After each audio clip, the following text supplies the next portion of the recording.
My name is Chelsea Ferguson. My little boy is a toe walker. When he was born, he had shoulder dystocia, and I think that's how you say it. He was full term, big boy, but was rushed to the NICU as soon as he was born because being stuck in the birth canal, his brain had turned to fight or flight mode, and he had forgotten how to suck, swallow, and breathe at the same time, which means a baby won't survive. So he was put in the NICU for 3 days. I personally believe that that was the beginning of where everything was reversed in his brain because he was full term and it was a very healthy pregnancy and no complications or anything. So once he got to 1 year old, I realized he was not saying anything. He was just saying sounds. And then by 2, he was only saying maybe 5 or 10 words, really not very many. He was put on the autism spectrum for not speaking, for toe walking, for all of his temper tantrums, his meltdowns. We got him into school, and when he turned 5, which was just a couple of months ago, that was when I was told to start addressing more seriously his toe walking. Now, he'd been working with a physical therapist at school, and after lots and lots of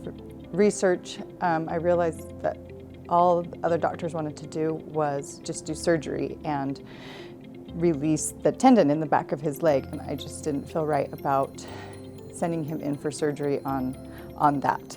So I came across Dr. Hatch's name, and I just really felt like that was who I was supposed to see. And we were in here a few weeks later. We did the testing, and Dr. Hatch explained to me his eye movement from the tests and the balance tests, and Knox has never been able to stand still because, come to find out, Dr. Hatch, after doing the test, Knox always feels like he's falling over. So he's dizzy. So he stands on his toes to make up for feeling like he's going to fall over all of the time. And after the first week with the gyro stem and things, we started to see Knox's heel drop to the floor on his left leg, which was remarkable. And in the first week, I noticed a change in his speech. His SHs and his CHs were no longer with a lisp. He would say, "We're going to Dr. Hatch."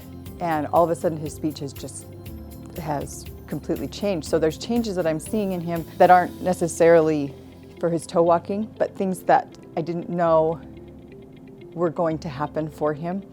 I knew they were problems, and we've been doing speech therapy and all those things. I figured he'd probably grow out of the speech thing, but to watch it change in a week's time was mind-blowing to me. So the at-home exercises were going to take time, but Dr. Hatch told me that consistency is key, and so I've been following my heart, and we were prescribed 5 times a day to do these exercises, and 3 was kind of our max that I could get both of us to sit down and be calm. He's only 5, so it takes time. But every time he did it and I got him to calm down and do the exercises, by the end I would notice a change in his attitude and a calming almost, if we could make it through all of them. And I knew that each of those times were very, very important for us to make sure that we sat down and did that. We're now 4 weeks into his treatment with the at-home treatments after a week of treatments in office. And just 2 days ago, I watched him go down our stairs, and normally he holds on tightly to the rail. And he had his Nerf gun in his hand. He was playing with his cousins, and he just ran down the stairs. It never took his hands off his Nerf gun, which nobody else would have noticed that, but for me, that was a huge step to see him just run down the stairs and not be worried about falling down the stairs or timid.